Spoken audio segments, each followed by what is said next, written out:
बहुत स्वागत है आप सभी का द शो में। आपके साथ मैं हूं संयम जैन। खुशकिस्मत है आप यदि इस वक्त घर पर शांति से बैठे हैं, क्योंकि देश के कई राज्य इस वक्त हिंसा की चपेट में हैं। त्रिपुरा, मणिपुर, महाराष्ट्र, मध्य प्रदेश और छत्तीसगढ़ ये कुछ ऐसे राज्य हैं जहां पर कुछ क्षेत्र हमेशा के लिए हिंसा में तब्दील हो चुके हैं। यहाँ हर महीने हिंसा की घटनाएं आती हैं और इन क्षेत्रों के अंदर कुछ जगह ऐसी हैं जहां उग्रवाद, माओवाद, नक्सलवाद और संप्रदायवाद की आग ने पैर पसार लिए हैं, जिसके कारण देश के पैरामिलिट्री फोर्सेस के कई जवान शहीद होते हैं, आम नागरिक तकलीफ में रहते हैं। सबसे पहले बात महाराष्ट्र के मराठवाड़ा और विदर्भ में आने वाले शहर अमरावती, नांदेड़, यवतमाल और मालेगांव की, जहां पर सांप्रदायिक हिंसा के फैलने का मुख्य कारण एक अफवाह को बताया गया है, जिसकी जड़ें त्रिपुरा के रास्ते बांग्लादेश तक फैली हुई हैं। दरअसल दुर्गा पूजा के समय बांग्लादेश में हिंदू मंदिरों और पंडालों पर तोड़फोड़ की गई थी, जिसके बाद एक खबर सामने आई कि बांग्लादेश में अल्पसंख्यकों यानी हिंदुओं पर हमले किए जा रहे हैं, जिसके विरोध स्वरूप बांग्लादेश से लगे हुए भारत का राज्य त्रिपुरा की राजधानी अगरतला में इसके विरोध प्रदर्शन चालू हो गए। विरोध स्वरूप विश्व हिंदू परिषद सहित कई हिंदूवादी संगठनों ने विरोध मार्च निकाला, जिसके बाद अगरतला में हिंसक झड़पें शुरू हो गई और ये कहा गया कि यहाँ पर मस्जिद को आग लगा दी गई है। ऐसे ही कुछ अफवाहें निकलकर सामने आई, जबकि सत्य कुछ और ही था। वहाँ पर सिर्फ दुकानें और मकानों में ही आग लगाई गई थी, लेकिन किसी भी धार्मिक स्थल को आग के हवाले नहीं किया गया था।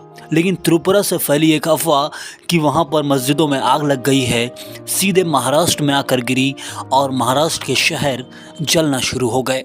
इसी के बाद महाराष्ट्र में सांप्रदायिक हिंसा फैल गई।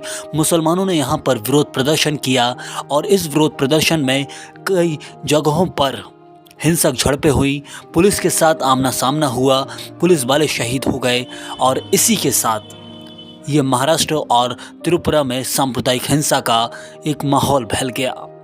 अब बात संप्रदायवाद के बाद उग्रवाद की। देश का मणिपुर राज्य उग्रवाद की समस्या से ग्रस्त है। यहाँ पर उग्रवादी मणिपुर को आज़ाद करा के पूरा देश घोषित करना चाहते हैं और इसी निचली सोच में कई जवानों की शहादत हो जाती है। शनिवार के दिन असम राइफल्स के जवान विप्लव त्रिपाठी अपनी पत्नी और बेटे के साथ 6 जवानों सहित वहां से गुजर रहे थे, तभी उनकी गाड़ी में आईडी लगाकर उड़ा दिया गया, जिसमें सभी लोग अपनी जान गंवा दिए। उनकी पत्नी और बेटे की जान चली गई, 7 जवान शहीद हो गए और इस हमले की जिम्मेदारी ली पीएलए नामक संगठन ने। कितनी अजीब बात है, संगठन उभर कर इसकी जिम्मेदारी लेते हैं, लेकिन अभी तक इन संगठन पर कोई कार्रवाई नहीं हो पाई है। महाराष्ट्र के मुख्य प्रभावित जिला गढ़चिरौली में कहीं ना कहीं माओवाद के पैर कटना अब शुरू हो गए हैं। पुलिस की इतनी बड़ी कार्रवाई से नक्सल और माओवाद गढ़चिरौली से यदि खत्म होता है तो पूरा महाराष्ट्र को शुद्ध होने में टाइम नहीं लगेगा। लेकिन पड़ोसी राज्य छत्तीसगढ़ और मध्य प्रदेश कैसे उभरेंगे, जहां मध्य प्रदेश के बालाघाट जिले में एक नई घटना सामने आ गई है। मध्य प्रदेश के बालाघाट में 4 नक्सलियों ने गांव में घुसकर 2 ग्रामीणों की हत्या कर दी है।